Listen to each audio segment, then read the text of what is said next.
Y'all remember these? I got a tutorial for y'all.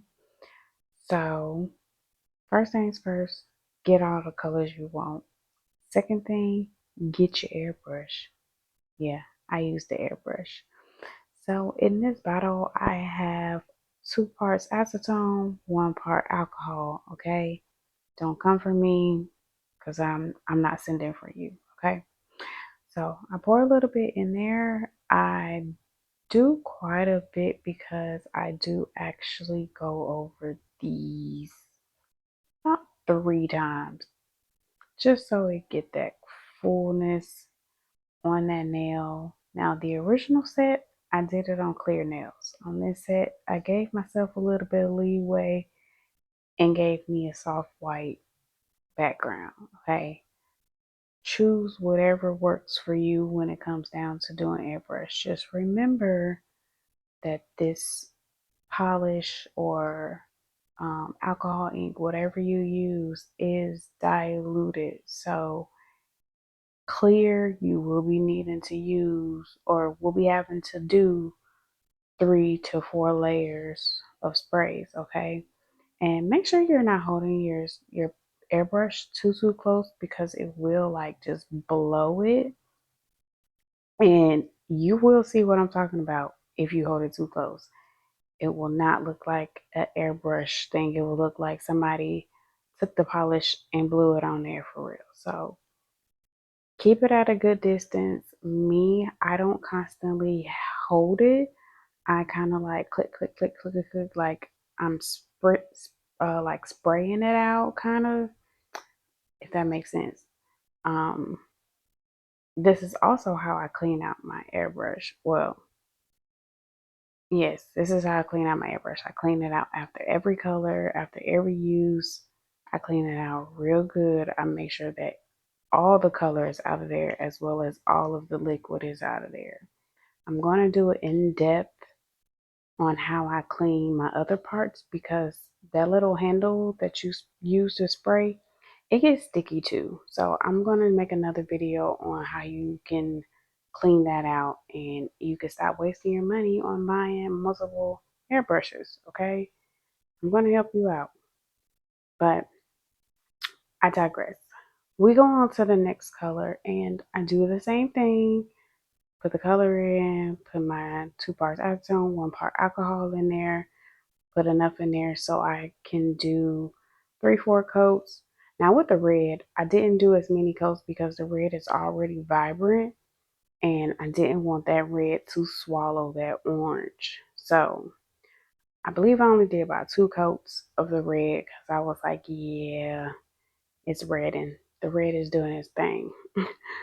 So you guys, please, please, please, please make sure you're curing after each time you do your coats, okay? I hope that was understood in the beginning, but I do just want to go ahead and say it again. Yes, I'm curing after each coat I do, okay? I don't go in with other coats before, but other colors before curing, okay? Don't do that. So we're going to move on to our next one. Now, when I first did this, I really thought that the purple wasn't going to look good against this red. I'm not going to lie to you, but I was so excited that it did.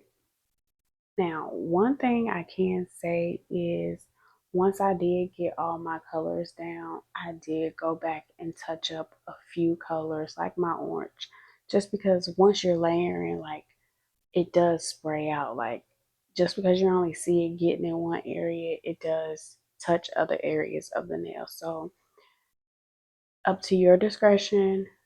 Once you complete every color and you feel like, this color kind of faded away within whatever color, like my purple kind of faded with my blue, so I had to go back in with my purple to bring it out a little more. I went back in my orange to bring it out a little more, and I really went back in all of them for this particular set, um, just so I can show y'all, like, you can go back in and bring those other colors out if need to be, because they will get lost within the other colors, especially layering colors like this. And this is just the way I do it, you guys. So many of y'all wanted to see how I did this, and I took way too long to get it to y'all. I really beat myself up about not recording the first set in the first place, but I was so in the zone. Like, you see, it is time consuming, but it comes out so beautiful. Like, I wasn't even tripping on having to do it again because that just means I get a complete set.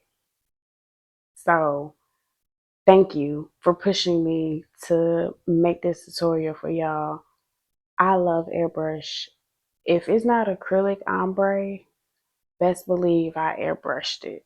Okay, especially my multicolors. Multicolors and probably vertical ombres, I'm definitely airbrushing because it gives it a better look. It doesn't leave it streaky. It blends it so well. So, and as you can see here, I went in and I didn't even do too much of touching up of the colors. It was just a quick little spray. And again, I tap, tap, tap, tap that nozzle so it's not a constant spray. It's not too harsh. It's just enough to kind of spit it out on it to give it that pop real quick. I see where it needs it. I'm aiming for that area and I go in. So I hope you guys really enjoy this tutorial on how I do my ombres.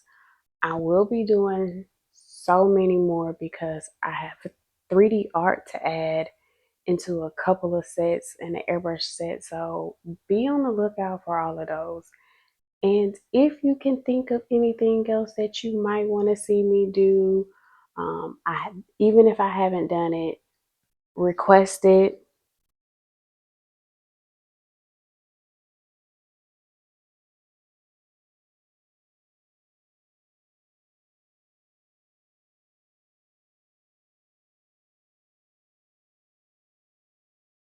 As you can see, I did top coat it with, of course, the best of the best Mo Press top coat. Okay, this is my Mo Nail Super Gloss. It is super shiny, as you can see. But I wanted to see how this matte worked because it's giving real streaky. So I decided to go ahead and gloss these bad boys up so y'all can see what they look like in that shine. And then I went in with the matte coat